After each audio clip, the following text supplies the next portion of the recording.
So today is day 40 as I count down to the big 5-0. I woke up this morning with an overwhelming sadness. I'm really struggling with this idea that I have to go back on IV meds. It is a done deal.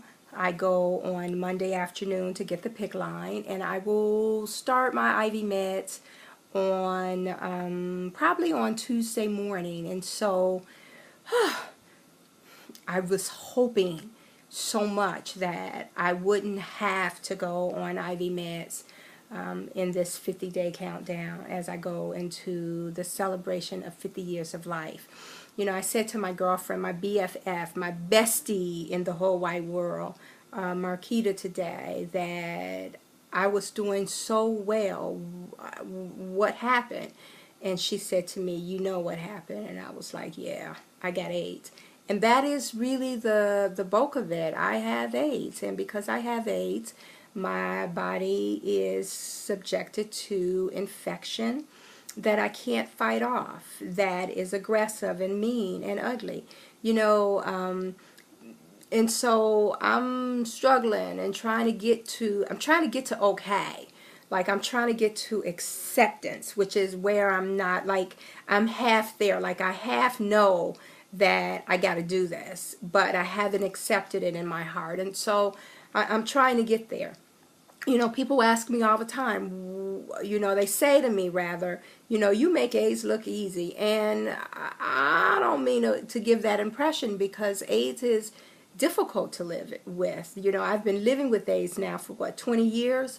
HIV for 29, but AIDS for 20. And so I've had this shit, you know, where AIDS is picking at you, and you wake up and you got something and you don't know what it is, and you go to the doctor and they try to figure it out, and you pray that it's treatable and it doesn't take your ass up out of here. And if it don't take you out of here, you pray that it doesn't keep you beat down for, you know, days at a time. And so it's a hard disease to live with. And so I kind of want to talk a little bit about what I do to keep me going.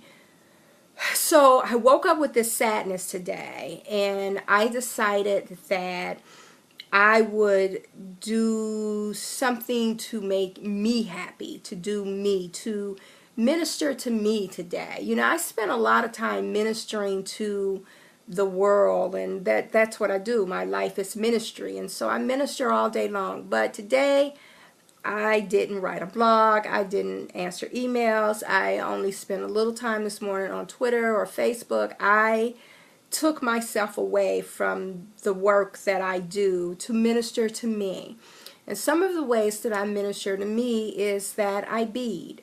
And so I went to my favorite bead shop and sat with the owner, who is a hoot. I love her because, you know, she's a businesswoman, a Cuban who made it from scratch, and we're kind of like-minded in that we can make lemonade out of lemons, and I like that drive and spirit in her. So we sat and laughed, and I beat it for me. Like, I didn't design bracelets for friends or RLT collection. I basically was selfish and designed bracelets for me and did some things for myself today.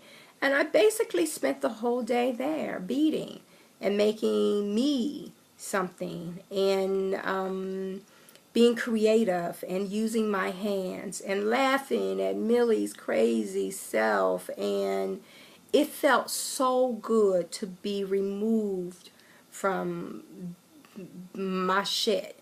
And I didn't think about it until I had to go to the bathroom. And of course, I went to the bathroom, I felt like I wanted to cut my clit off. I mean, I am really dealing with some really severe pain. I have a high tolerance for pain, but it's kicking my tail.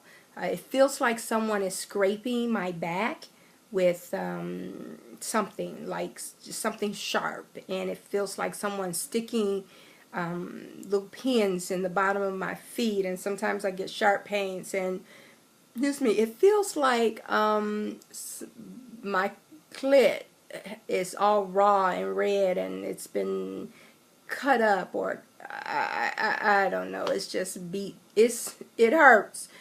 And so I tried not to get so absorbed in the pain of it all, but to just escape today. And what I'm going to try to do over the next couple of days is do a little work Saturday and Sunday, but mostly relax my mind, relax my body and my spirit. A lot of times if I don't be, I will, I'll knit, I'll read. Those are some of the things that I do for me. I told you in one other blog about how I window shop, but I'm probably just going to spend some time at home with my baby girl Sophie, my toy poodle Sophie, and just step back from the world and let God speak to my spirit and minister to me in the quietness of my home, which is my heaven on earth. It is my place of solitude. And so that's where I'm headed. I'm headed to, and I'm rambling, the next couple days to just relax my body and spirit as I prepare for the very rigorous journey on this IV medication that I'm getting ready to take. I'm going to ask you again to keep me in your prayers and help me get to that place of okay. I'm not quite there yet. Get to this place of okay and acceptance that this is what it is. And ain't a damn thing I can do about it but go along with the program. I think in the end I'll be okay. I just got to get through these next few days. Yep, that's what I got to do.